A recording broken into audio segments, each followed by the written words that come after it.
Hello, everybody, and welcome to a new interview from MinnMax. MinnMax is a place about games, friends, and getting better. I am Ben Hansen. Thank you for being here. Today's interview is with a couple of faces you might know from Nintendo's history and the Nintendo Minute series on YouTube.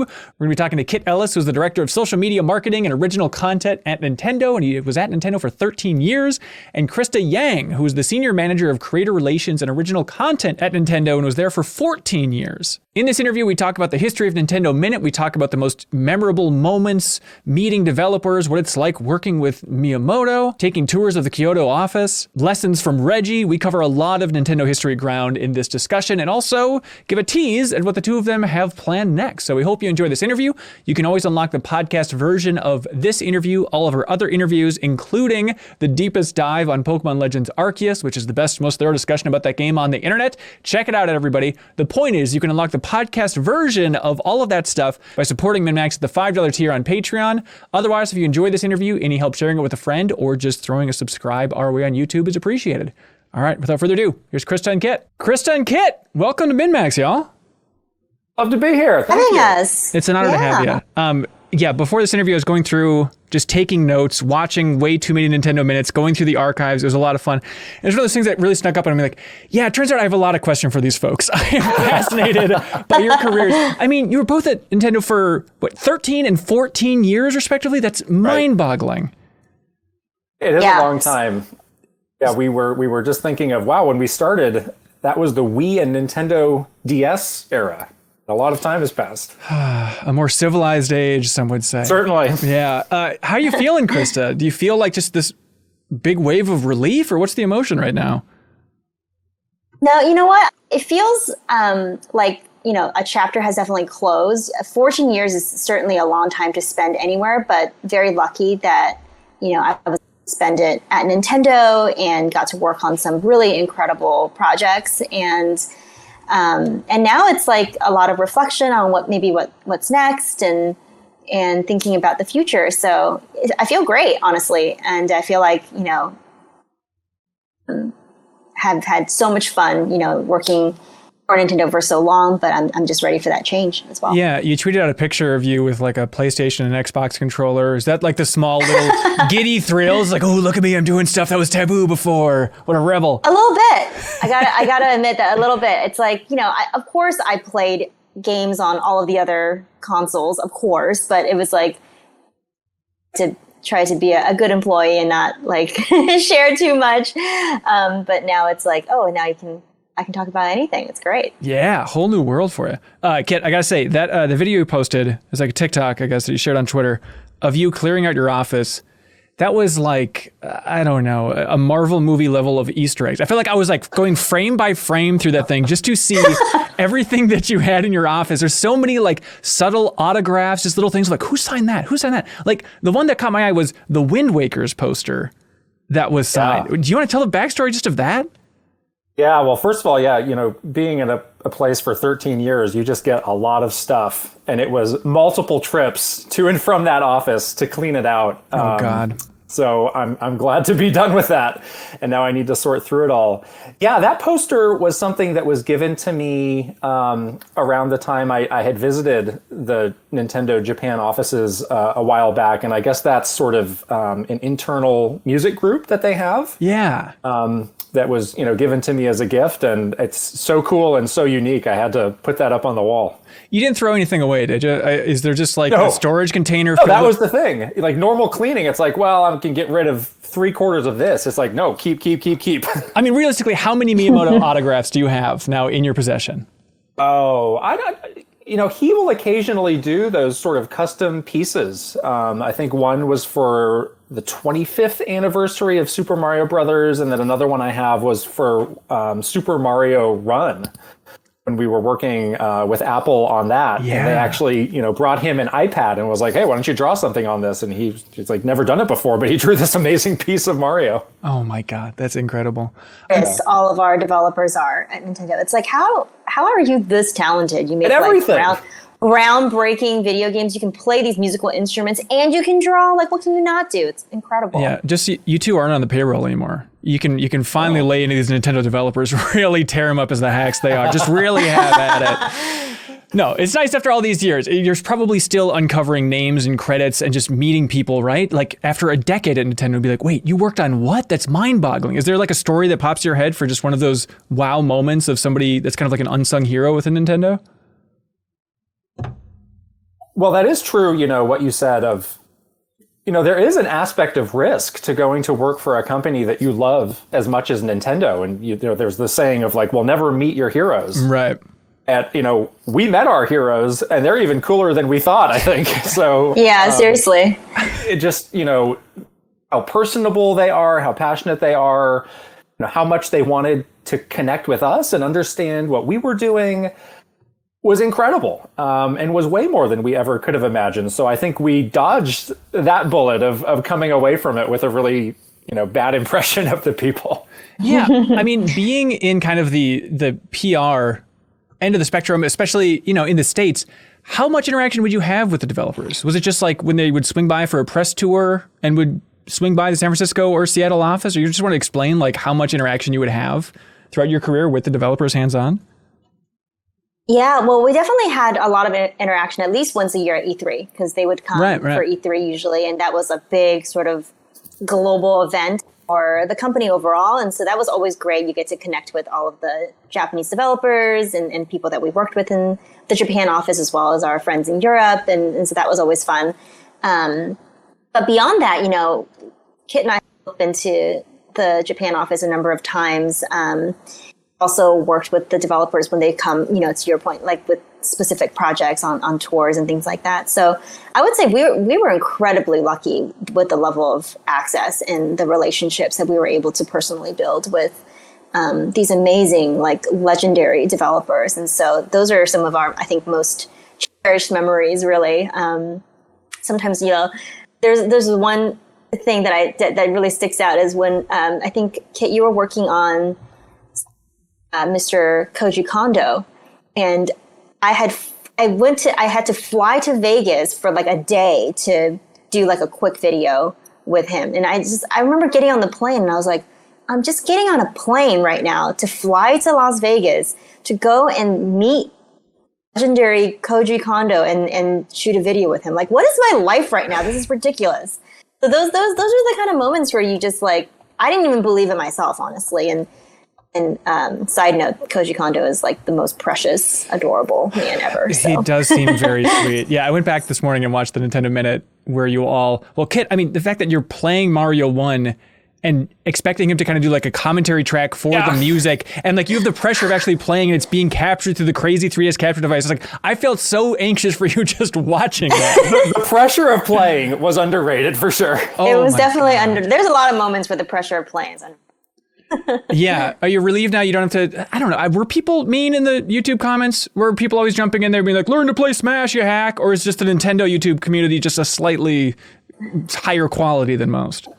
No, the conventional wisdom is like, well, never look at the comments. I don't know if we were just like sickos or what, but every time a Nintendo Minute came out, we'd read through all the comments. Okay. And some of them were, nicer than others. I always looked at it as, feedback. So, unless something was just pure nastiness, there was like, oh, there's something that we could learn from here or a place that we can improve. Of course, there were a lot of nice comments. So it was just, I think, important for us to have that feedback and just figure out how we're doing. Yeah. You seem too sane for somebody that's poured over comments. Look, I read every comment as well, but I think it's taken years off my life. So you can't just brush it all off as like, oh, no big deal. And a lot of the really crazy ones, I just burst out laughing. Like, yeah. Hilarious. The stuff that they come up with is like pretty interesting. Like, how did you put that together in your head? But yeah, I find them more so entertaining than like soul sucking. So, okay, all right. Hey, yeah, it's fine. That's a good perspective. I guess that puts us right in the sicko Say corner. What you want. So thinking back, we did back at Game Informer, we did the cover story on Breath of the Wild, and it was like a weird thing where it was bundled with the Switch reveal in January of 2017, and I think you both were there. Kit, I remember you were in the room when we did that rapid fire with Miyamoto. Krista, were you there as well? I'm trying to remember. Yes. Okay. Yeah, I think that was a kid-only show. Kid-only joint. Yeah, Kid, what was that event and overall experience like for you for the big reveal of the Switch? Yeah, that was a big one. And I saw some people noting that we just got past the 5-year anniversary of that, which is, a memory lane moment. But that was huge. I mean, that was, in Japan, they had that event where they showed, they announced a whole bunch of new games. They shared trailers on other games. There was that amazing Breath of the Wild trailer that's like the best trailer ever. Oh, yeah, that's right. And at the same time, we were having this event in New York, kind of giving people a first chance to play the Switch and see those games for the first time. And on top of all that, you and the gang were there doing that crazy cover story. But no, it was amazing. We had those developers out there, and that was all in all a ton of work, but just an incredible time to be around the company. Do you have any insight into how, and this is very navel-gazing, I apologize, but how something like a rapid-fire interview with Aonuma and Miyamoto was approved? Is that going through you? Is that going well above your head? Was that communicated well? Because it's one of those things to look back on. It's like, I cannot believe that Nintendo of all companies let us just volley 100 questions to Miyamoto and Aonuma, like whatever you want. It seems, with all due respect, very anti-Nintendo PR. Well, one of the things I learned is, every developer is a little bit different and their comfort level is a little bit different. And I think those two, Mr. Miyamoto and Mr. Aonuma, are very unique and they're kind of up for anything. Yeah. So I imagine, it crossed their desk and they said, what do you think? Do you want to do this or not? And they're probably, sure, why not? And that's just, how it happened in my head. But yeah, that's something that's really great about those two is, they like to try things. Yeah. Like during that interview, remember at a certain point, we asked like, oh, what would you be doing if you didn't get into games? And I remember Miyamoto said, I'd be doing anything as long as it's fun. I was like, that's a very simplistic but nice takeaway from Miyamoto, just the idea that like, he just wants to have fun. If the interview is going to be fun, he'd probably appreciate it more, as long as you're not making a fool out of him or anything. Like, he's probably so relieved rather than just doing the 300th interview where somebody says, where do you get your ideas from? Or whatever the standard question is, right? And he's truly somebody who is having fun every day, every moment, if he can, of his life. There's those memes of like Miyazaki from Studio Ghibli, and he seems like delightfully curmudgeonly. Yeah. Mr. Miyamoto is the opposite of that, where he's always got a huge smile on his face and he's making people laugh. And I don't know how he does it, because I certainly couldn't be like that every day, but that's what makes him the legend. I guess Just has like this like childlike Yes. joy and wonder that he's just kept like throughout his whole life. It's just amazing to see it, and everything just delights him. He's just like so curious about the world. It's really cool to be able to like be around somebody like that, and it's very contagious. It makes you happy to see him like that. Do you feel like you spent enough time with him to, you don't gotta be best buds, but do you feel like it kind of unlocked in your brain, like, okay, I think I understand where this legend's coming from? Or is it just glimpses of you still trying to like wrap your mind around it every time you're hanging out with him? I think we do have that. I mean, I guess I feel like I definitely have worked with him for a number of times where you do sort of understand like how he maybe shapes some of these potential ideas that he then brings into video games.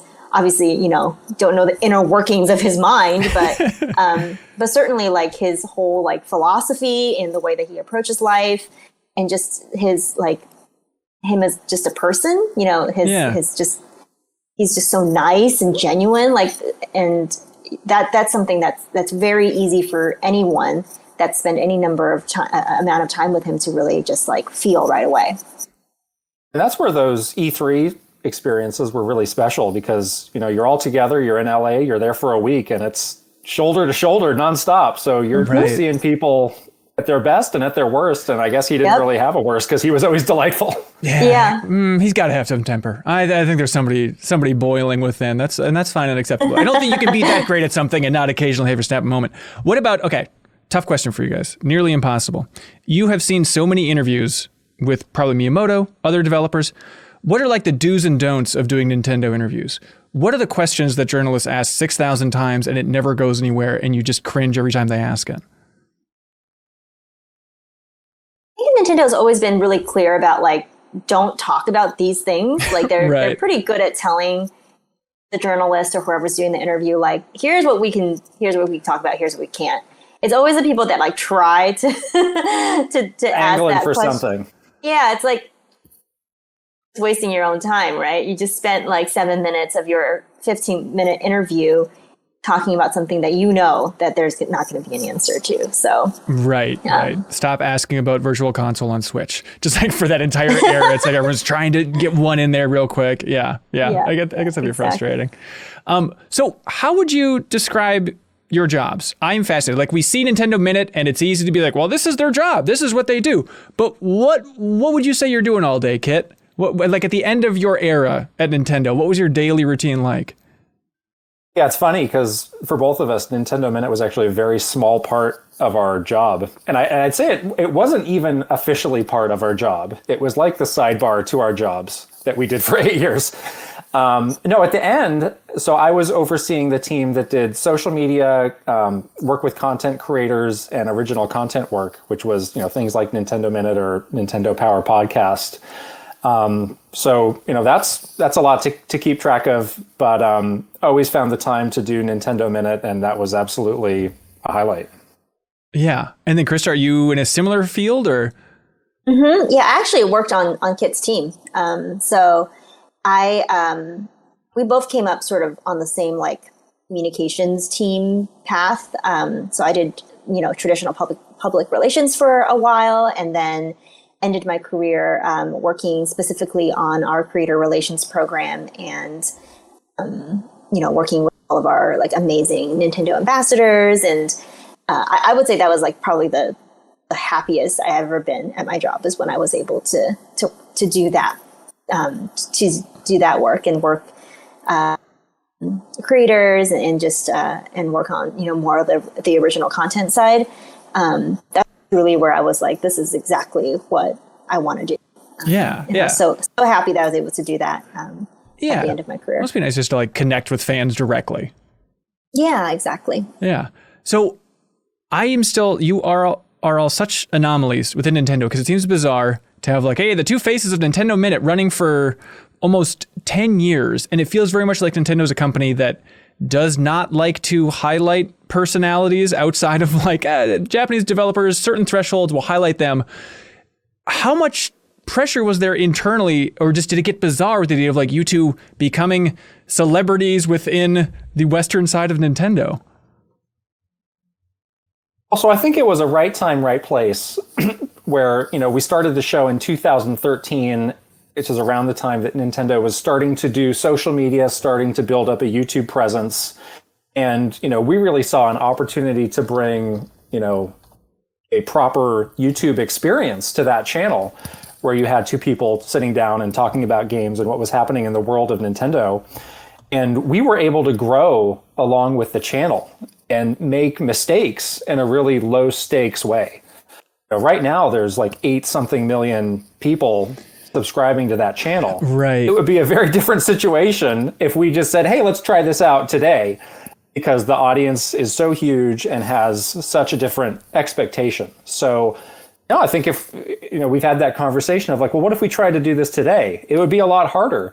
But I think that, that growth helped us to gain, the credibility within the company. And, we ended up having a lot of great partnerships with the developers in Japan who understood, the potential of the show and wanted to help us, create content around their games. So, being there early as all of that was happening was really important. Yeah. Yeah, and I think that's the main thing is that we never really felt that pressure. We were so lucky because we started so early in the channel's like launch, and we were able to like make a lot of mistakes, honestly, and really like figure it out along the way with how we were producing the show and what we wanted to do. And honestly, we were like weirdly given a lot of freedom as well. I don't honestly know why. We were like cool with it, but somehow we were able to like slide just under the radar. So no one really bothered us that much in terms of what we were doing every week. And we just kept putting out these episodes and got better, grew, and as our audience grew. And So I think, yeah, it was definitely like right place, right time kind of moment for us. What were some of those mistakes early on then? What stands out to you? Definitely on the production side, we were very like shaky. You know, we wanted, one thing that we wanted that I think we kept as something throughout the entire duration of the show is that we never wanted it to feel like overproduced. Like we were trying to do the opposite of like having a very polished like brand video or like a polished trailer or something like that. We just wanted to like sit in front of the camera, be unscripted, and talk about video games like normal people. And even as the show grew and we got more like production resources, we always kept that like very like small production kind of authentic vibe. So I'm really proud of that. But yeah, definitely like we had no idea what we were doing. We had no idea how to set up a studio or like shoot a video and what that took, and how to do simple things like make a thumbnail and like do the metadata. And you like who teaches you this kind of stuff? Nobody. So it was definitely a learning process along the way. Yeah, I'm trying to remember. I mean, it must be pretty close to the first Nintendo Direct, right? Was it kind of the same era? Was it like the same push for both of those, or did one of them kind of fuel the other in some way? I think they were close, but they were completely unrelated. Yeah. Okay. So it wasn't like a big internal meeting of, we need to get more faces out there. YouTube seems to be big. Let's try and go more directly to the audience.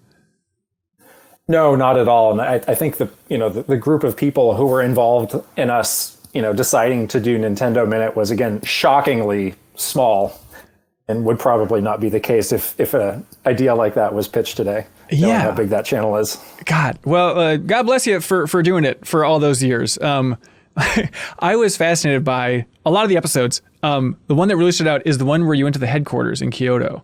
Because like that popped up in my feed and I was like, are you kidding me? This is what I've always wanted. Because like, back when we did the Skyward Sword cover story at Game Informer, like who knows through the chain how it actually ended up this way. But I remember I was told like, hey, I think you can do like a video tour of the Kyoto office with this. And I was like, what? That's the most amazing thing I've ever heard back in, 2010 or 2011, whenever that was. And then of course I didn't even get to go on the cover story trip. It just like completely fell apart. So I was so excited about like somebody finally showing the inside of that office.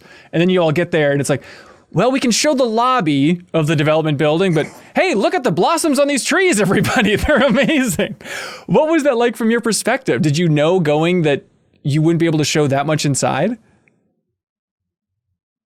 Yeah, we knew that it was going to be limited, but we also knew that even just showing glimpses and kind of that very superficial interior would still be exciting. Totally.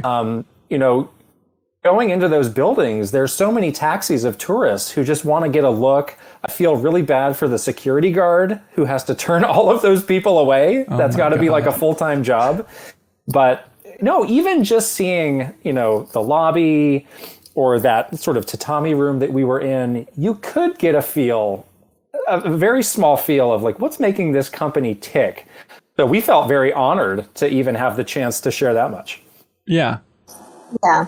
Yeah, I think for sure, I know people really wanted to see like so much more, and we would love to have shown more, but it's true, even from like that small little snippet, you get a sense of like this Nintendo magic was being born out of, Right.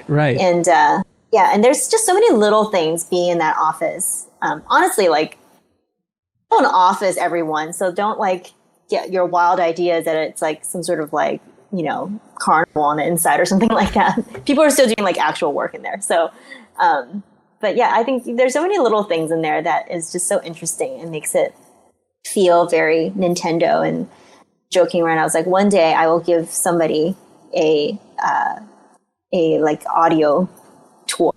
I will describe to you exactly what it's like inside that building one day. That would be perfect. Okay, so behind the scenes, what was the most memorable moment for you from that trip of going to the headquarters for the first time, Krista?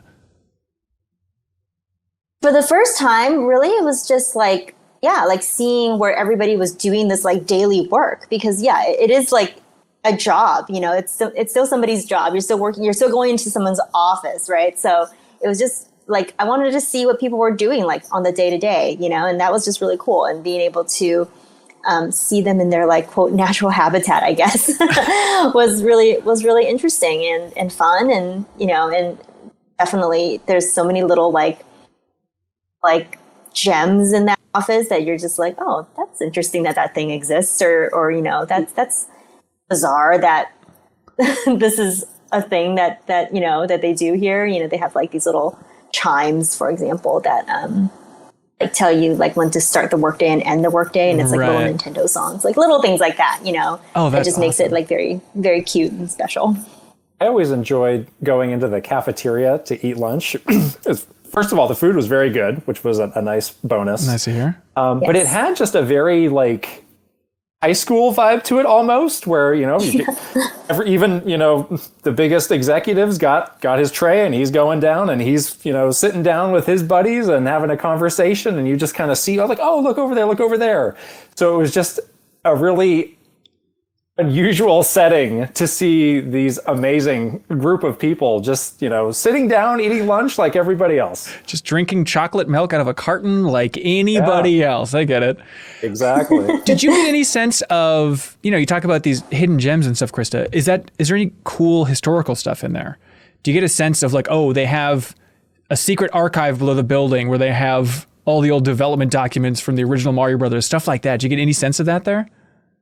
Well, they're building that museum now. Yes, I'm very curious which is like that. an older, I guess like an unused building. And I think that's exactly what it is. It's like they have a lot of these like archived things, like like level building grid paper stuff, I'm sure. And I think that's what that museum is going to be. I'm so happy to hear about that. It's so great to get all that stuff sort of out of the basement and properly display it as part of Nintendo history. And it's great that it's going to be open to the public and people can see it. But that's exactly it. Like, I'm sure these things are just like in boxes, like under someone's desk or something. And totally. It's great that they're just taking it out and properly giving it to be showcased. Yeah. Do you all have thoughts just on the best way to surface, just for the sake of history, more Nintendo developer stories? I would imagine these are the types of things you're talking about in the office throughout all these years. Is just like, how do we get more of this stuff out the door? Like Iwata Asks was obviously a godsend, that it's such an incredible volume of insight, and those interviews are so fantastic, and everybody seems so relaxed based on those transcripts. But do you have thoughts just in the modern era of like the best way to try and surface this just for the sake of gaming history? It's interesting that Nintendo's a company that has so much history, such rich history. It seems very unbothered by that fact. It's like, well, we're focused on what we're doing now and what we might do in the future, which is why I have the same impression of Krista, which is it's amazing that this museum is going to exist and, finally be a proper home for all of those things. I remember there was E3 Nintendo Direct. I think it was for one of the Super Mario anniversaries where Super Mario Maker was the main game, and it was Mr. Miyamoto and Mr. Tezuka going through some of the old, design documents, and it was just like immediately like, what is this? This is the Holy Grail.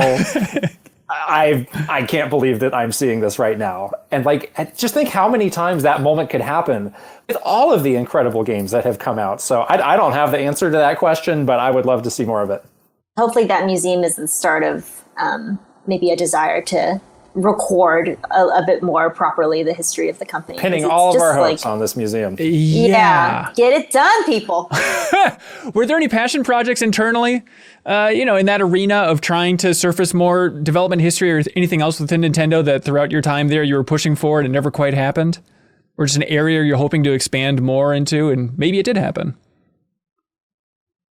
I definitely had a few that were historical in nature. But again, it was like, well, we're focused on what we're doing now. So, let's not get too caught up in the past. And it was sort of a shoulder shrug kind of moment. So it was like, all right, got it. Yeah. But when so many of even like the new releases are tying back into things, it's like, okay, Yoshi's Woolly World, let's have just an extended interview with Tezuka. Like we can do so much just about the history that helps fuel people's desire. So maybe there's somewhere to connect it there. But sorry, Krista, what were you going to say? I was going to say that there was a desire in the Breath of the Wild days to do like these really deep dive making of videos, because that game was just so unique and so different. Something that was very much a like, could we do this style? Is this something that the development team would be interested in? You know, it's very much a in-depth look at like the process of something being created, and that did come to fruition, and I think was one area where like, oh man, we should probably do more of these, because there's just so many of these like development stories that just get kind of, you know, you don't ever, because the game comes out and then we talk about the game and then that's the end of that. But that was one example of that sort of was deeper on that development side that I really enjoyed seeing. So what internally, how good of a sense did y'all have about Breath of the Wild's impact before it released? Did you have mock reviews? Did you have numbers in mind, benchmarks in mind? Like, I remember even on that cover story, seeing the game, and I remember like Chico was showing it off and she seemed to know everything about the game. And I was still trying to wrap my mind around like, is this game as good as this demo is leading me to believe? Because if it is, it's the greatest game of all time. And then it released and it turns out it is objectively the greatest game of all time. So internally, did you have any sense before it launched of what it was going to do once it got out there? Had a moment before the E3, you know, where the whole booth was nothing but Breath of the Wild, where we got a chance to really see the game properly and play it to get prepared for that E3. And I certainly got the tingle in that demo of like, oh, this is it. And I think a lot of people came away from that. There was one notable naysayer, though, who for some reason didn't feel that way. And we had a lot of intense arguments over whether this game was or was not incredible. But it was just one of those things, at least for me, where you just knew it right away, where it's like, this is something we've never seen before. Yeah. And it was definitely like a goosebump moment for sure, where you just knew that it was something special. It was kind of the same way when we finally learned about Switch, where it's like, oh, this is something really different and really special. Yeah. You start to see all the incredible games that are going to be on Switch, Breath of the Wild being one of the first. And you just, you totally knew, like, this is something that's going to change the history of video games. And we're, coming up on the 5-year anniversary of that game, and there's still nothing like it. It's like this game was beamed to us from the future. Like, how does this game exist? Like I Link. still don't understand it's also from how the future. So different from every other Nintendo game, so far ahead of, other open world games, even now. It's crazy. Yeah, it's like, okay, now we can finally sink our teeth into Pokemon Legends Arceus, and it's like, okay, we're seeing the inspiration start to trickle out, like Immortals, Phoenix Rising, you're starting to see that stuff start to infiltrate other areas. Yeah, finally. Okay, something that was always amazing to me was when we would hear glimpses and learn that, like, a lot of you all were as in the dark as we were. Like, I forget who it was I was talking to on the PR side, but it was when the big reveal of Mario Odyssey came out. And it might even been you, Kit, I forget, but they're like, this is the first time I'm seeing this trailer. This is the first time I'm seeing that this game exists. So, like, with something like Nintendo Switch, like, how early would you all learn that this existed? And, like, what is that context where you learn about the next piece of hardware? The company was very careful about maintaining the surprise for fans. That's the whole, like, concept behind Nintendo Direct, is that we save all the big announcements and it'd be a big moment and everybody would be able to find out at the same time and it'd be a big surprise. So it was definitely careful about the way, like, who knew about what, even within the company, just so we can make sure we maintain the element of surprise as much as we can before the official announcement goes out. But Ken and I are pretty lucky. We worked on the communications side, so they kind of had to tell us because we needed to, like, do the work to, get these products out there. So we would hear, kind of bits and pieces early on and start to see things and get those demos and start to really understand the product and stuff like that. So yeah. I mean, good and bad. I'm actually happy now that I don't know, because I want to be surprised. I've been surprised in so long. Yeah, it's got to be nice. I can't wait to not know anything anymore and just like watch a direct like any normal person and just like have a real reaction. Like that's something that I'm super looking forward to, honestly, and I'm glad to be spoiled on a game ever again. Like, that is going to be awesome. That's going to be great. For sure. Yeah, I mean, Kit, do you remember like the first, was it an email chain? Is it a PowerPoint presentation? What was it? Well, NT? What was the code name for the Switch again? NX. NX, yes, I'm sorry. Do you remember like the first time it came across your desk, so to speak? I think that was coming out of a financial briefing where there was a mention of, and we have begun work on our next console, codenamed NX. And of course that, spawned waves of speculation of, well, what does NX stand for? Or what does it mean? Which is always fun. But yeah, it's like Krista said, it's like, do you need to know about this to do your job? And if you do, you'll get the information. If you don't, you won't. So it's pretty simple. All right. Well, you mentioned Breath of the Wild, obviously huge, important moment. Like, were there other moments, Krista, that stands out to you for like, where you felt like you were part of gaming history? Where you feel like, I am really in the middle of this right now?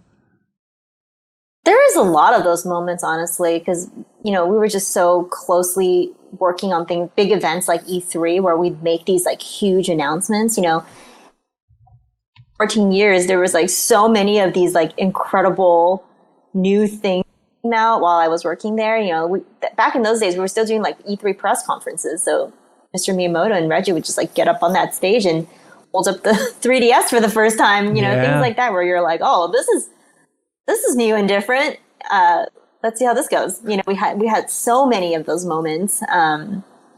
But that's the one really cool thing about Nintendo is that, sort of innovating and doing something very different than the rest of the industry. And it was great sometimes to be like a fly on the wall in some of those meetings where they were discussing those kinds of things in the context of like what everyone else was doing. And it's like, well, no, we're going to do our own thing. And we're just going to be focused on what we're doing and see how that goes and just get on board. And you're like, okay, sounds good to me. Was it as literal as that, as somebody being like raising their hand in a meeting and being like, by the way, Sony's going in this direction. What do y'all think about that? And it's like, no, we're going to ignore that. Yeah, of course there's going to be discussion about the entire industry as a whole. But I think Nintendo has always been very like, we're very focused on our own goals. We're going to do our own thing. We believe in our products and our developers, and this is what we're going to do. So that's something that's always like stuck out to me. Yeah. Kit, is there like a most memorable meeting or moment for you that really stands out for being historically important that you saw behind the scenes? It's actually not a game or a product. I would say sort of the emergence of Nintendo Direct was really interesting to see. Yes. And, just knowing now, how popular that is and how imitated it is. There's even things that are using the Direct name. At the time, it was hard to see it becoming so big because it's such a straightforward idea. It's kind of like a no-duh kind of thing, but it works so well that it was just amazing to watch it explode and become sort of the main vehicle for news. And I remember from the press side, especially, with like the E3 press conference angle, it was kind of mocked.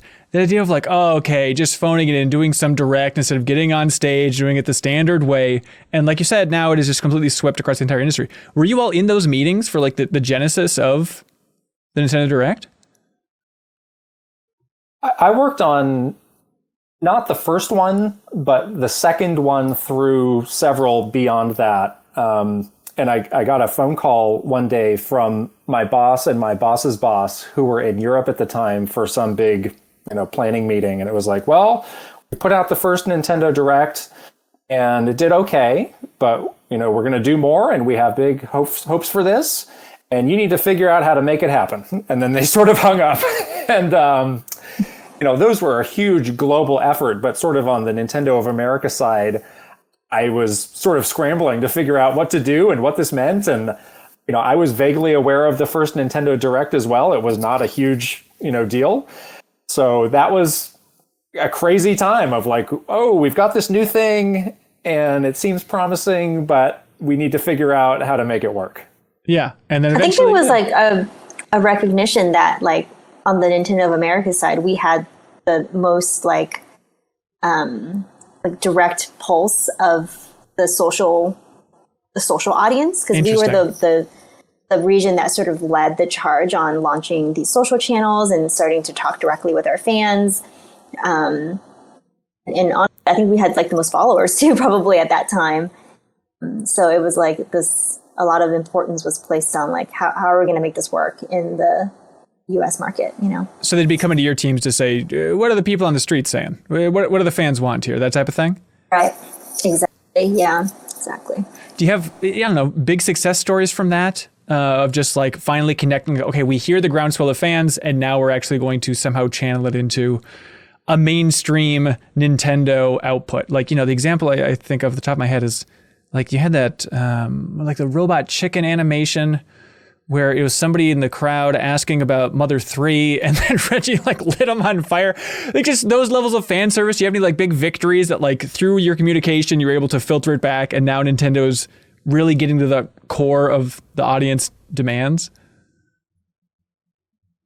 Well, it's a little underrated, you know, how, again, up for anything, a lot of our executives were, not even the developers, but, you know, Reggie doing ridiculous things, Mr. Iwata and Mr. Miyamoto doing the Year of Luigi with, you know, the poltergeist and the hats and everything. Right. It's like, how many CEOs of big companies are doing this kind of thing and who actually enjoy doing it? It was very unusual, but very special in helping us to have those connections. Yeah, I don't know if you saw the new Horizon Forbidden West trailer, but Jim Ryan actually dresses up as Aloy and he jumps out of the bushes and it's really cool. You gotta check it out, man. Those are the moments that I think fans really get a chance to connect with, like the human side of a big company, you know. And it was really cool to see like how like up for everything everybody was and how much fun everyone was having. You know, it wasn't like we were like forcing to eat a box of donuts. They like wanted to do it. So it was great. Everyone was having a really good time making it, and it seemed like the fans had a really good response to it as well. So it was really like a two-way kind of. Yeah. What type of content were you really passionate about making? Your favorite type of content to make? And then was that ever in opposition to what would always just annihilate on the social channels views-wise? Well, you know, on my side, some of my inspirations were the One Up Show was a major inspiration. Oh my God, now you're talking my language. And that's another thing that it's like, wow, this is crazy how ahead of its time that was. Yes. And then another personal was Giant Bomb when Jeff and those guys, you know, struck out and started doing their own thing, how different that felt. So, you know, I think for us, we had Nintendo Minute as that outlet where, you know, we had a lot of leeway in trying things and being casual, where hopefully we were able to channel some of those inspirations. And I'm sure Krista's got her own as well. Yeah, I think that my favorite type of content is really the most authentic type of content, which is what was such a big component of Nintendo Minute. You know, I talked a little bit about working and how much I enjoyed working with all of our different content creators. I really admire them, you know, for being able to build up their own brand, build up their own audience, just showing up every day and doing what they love to do, and then sharing that passion with their audience is something that is super inspiring, and it's something that I hope that, you know, Kit and I were able to carry into Nintendo Minute a bit. You know, that sort of creator community vibe was something that we really wanted to inject into Nintendo Minute, even though it was part of this like bigger corporate thing. We really wanted it to feel like just two people who were friends who loved to play video games that wanted to talk about it. And, you know, even as the show matured throughout the 8 years it ran, I think we really held on to that feeling. And I'm really glad we were able to do that. Yeah, absolutely. I mean, this has been your lives for over a decade, so I'm not telling you anything you don't know. But it's that bizarre tension that is so fascinating from the outside of being inspired by places like Giant Bomb or One Up, which was known for their kind of brutal honesty and sincerity and kind of pirate attitude, combined with Nintendo, which is a very, very messaging tight company. And when you're on the PR side of that, I mean, it's not that, you know, it's basically like you have to keep your shoes clean as if there were completely beautiful white sneakers. Like that is the analogy I keep coming back to for just like Nintendo messaging. So that is such a tight walk to walk. I mean, Is that as tense on the inside as we would all imagine on the outside to try and thread that needle? Well, I think we knew what the line was. And Yeah. obviously, as an official show, we're not going to be out there saying anything bad about these products. Right. But if there was a product we didn't like, we just wouldn't show it. Yeah. So, if it's like, well, we're not really into this game. It's like, okay, well, we'll do something else. So in that sense, I think it was really easy for us. And, those other projects are definitely different, but I think at their core, they had, the authenticity, they had kind of the spirit of the people coming through. And, there was something funny that happened. Somebody was, making a comment of like, well, how did your latest spot do? Which we always joked of calling them spots because that's what people would call commercials. Oh, right, And we'd right. say like, these aren't spots. These are our lives. And it was really like, it was felt insulting. ridiculous to say, but Yeah. there was a grain of truth to it because like, if we were not doing that show, we would just have those conversations in the hallway. Right. Right. Well, that's nice. Yeah, that's a nice way of looking at it, I guess. Yeah. So spots. That's how they're treating it like commercials, but you're trying to come up with something a little We special. keep trying to tell people like these aren't scripted. We just go sit down in front of the camera and start playing this game and then have a conversation. They're like, they're not scripted. You can't send us a script. We're like, no, we don't script these things. Are you kidding me? Right. So right. there was always like a fascination from other teams that maybe weren't as close to how we how we were producing Nintendo Minute, when they find out how like just casual and conversational it really was. Yeah. Okay. I know. Realistically, though, okay, scale of 1 to 10, how stressful was that job? If you had to sum it all up throughout all your years there, what are you putting it at? You are under oath, like by the way. 6 or a 7. 6 or 7. Okay, and 10 is firefighter. 10 is like I'm terrified to wake up in the morning. Okay. Okay. Great. Krista, I where mean, you at? there's certainly pressures that come with it. But again, you're really inspired to work hard for this company that you care about. That draws great things out of people. Working with great people like Krista, we have so much trust in each other doing that show for 8 years and doing like live events, live streams. We've done all of that, and you can't do that, without having the highest level of trust in the people around you. So it's like, yeah, there's definitely times where it was hard or it was stressful, but there were a lot of things in place to make it easier. Yeah, that's nice. But the big question, why did you both leave? Obviously, they closed the San Francisco office, but why are you both choosing to step out here? That was the reason. That was it. Yeah, I mean, it's quite simple, actually. And yeah, that's old news. But yeah, the office that we were in California is closing down. And, to the company's credit, everybody was given the option to make the move up to Redmond. And, I think for us, that was a point of reflection of like, okay, it's time to think about what, we've done and accomplished and what we might be able to do in the future. And we just said, no, I think we're happy here. And, we're both from this area as well. So that connection played a really big part. So it's a new chapter. Yeah. Yeah, I would say the office closure was definitely a catalyst into thinking about what potentially could be next. There was a lot of, and that came with that. And being somewhere for 13, 14 years, you can't help but think like, maybe it's time for a change. Maybe it's time for something different. As much as we both loved working at Nintendo, you want to life in new, different directions as well. So, there's kind of a lot there that I think we're both still admittedly reflecting on now. We've only left the company just a few weeks ago. So it's a good exercise that we're doing now to think about like what potentially could be our next chapter. What can you say about your next chapter? What are you both craving to do? What's top of the list emotionally for you? Well, we had such an incredible outpouring from the fans when we ended Nintendo Minute and when we left Nintendo. It really opened our eyes to kind of the importance that the fans placed on Nintendo Minute, which was touching. So, I think we're at a place where we really want to continue to make content together and, in probably a different way than we were before. So, we're looking at what that could be and what that could look like. And hopefully we'll have some more to share soon. Do you know exactly what you're going to do? and you're just waiting to roll things out, or is it still a situation of a couple balls still in the air? Well, I know pretty well. Okay.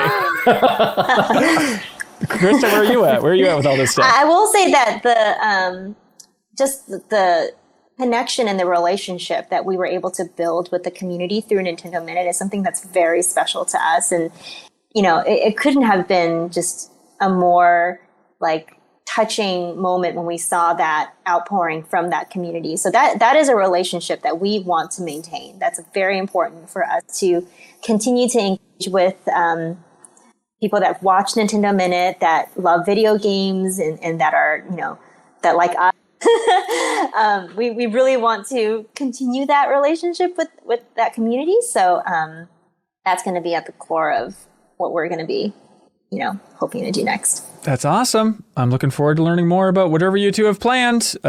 Jump on in. The water's fine on this side of the fence, if I may offer any suggestions. Good stuff. Okay, last question, though. Predictions for that Reggie memoir.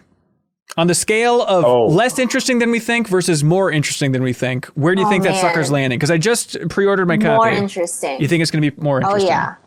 He's amazing, honestly. He is one of the smartest people I've ever met in my life. And what an honor it is to be able to work under Reggie. Kit and I joke around all the time. We're like, we graduated from the school of Reggie, but it's like so true.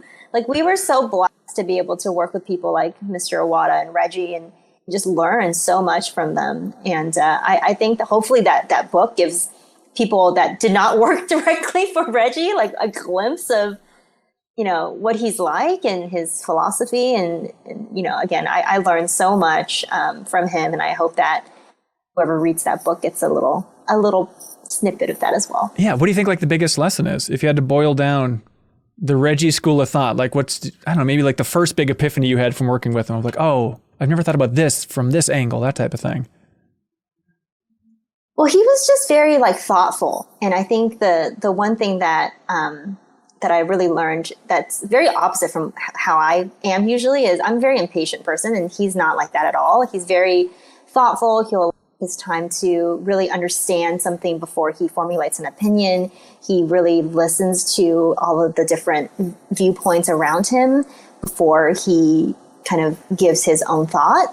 And just that like idea to take a pause and really like understand the situation around you is something that is so important. And I don't do this, honestly. Like I'm very bad at this. So it's good for me to like be reminded of that. And when I was working with Reggie, working for Reggie, I definitely challenged me to do that a lot. And I really appreciated that. But it's something that I need to keep practicing for sure. So just having the confidence to know when to pause and think things over instead of just running along on the treadmill. Exactly. Huh. Yeah, Kit, does anything stand out for you? Yeah, there's one that he would impress on us that stands out to me, which is be open to alternative outcomes, which is, I think a lot of people have, a grand plan for something they want to do, something in their life or their career, and they can get really set on that. And it can be hard when maybe that's not the path that opens up, but there could be another great path that you hadn't considered that could be right in front of you. And he was a major proponent of that. And it's something I think about a lot of like, yeah, there are often a lot of great opportunities that you don't prioritize or you don't even recognize right away that can help you do some amazing things. So, and he's just full of these, pearls of wisdom. We are absolutely Reggie disciples. And the thing that's amazing about him is that he's so generous with his wisdom and his learnings. He's had an amazing career, but he really wants to share those with people to help them improve themselves too. Yeah, that flexibility, is that coming from a personal level or a corporate level, or what do you think he was getting at with the core of that message? He is big picture, so I think it applies to everything. Gotcha. Well, hey, Kit and Krista, thank you so much for joining us at MinnMax. We appreciate it. Wonderful. Thank you for having us. Yeah. It's so much fun. Absolutely. If people want to follow you moving into the future for whatever you're doing next, just follow you on Twitter. Is that the easiest way? Yeah. Twitter is at for me. Awesome. You cut out there, but there's a link in the description for everybody. And also it's on the screen if you're watching the video version. Kit, do you want to read off your Twitter handle too? Yeah, I'm at Kitosan, Kitosan. Awesome. Great. Well, we look forward to hearing more about it. And if you enjoyed this interview, there's plenty more like it on MinnMax's channel. We'd always appreciate if you threw a subscribe our way or told a friend about the show. All right. Thanks so much, everybody. Bye.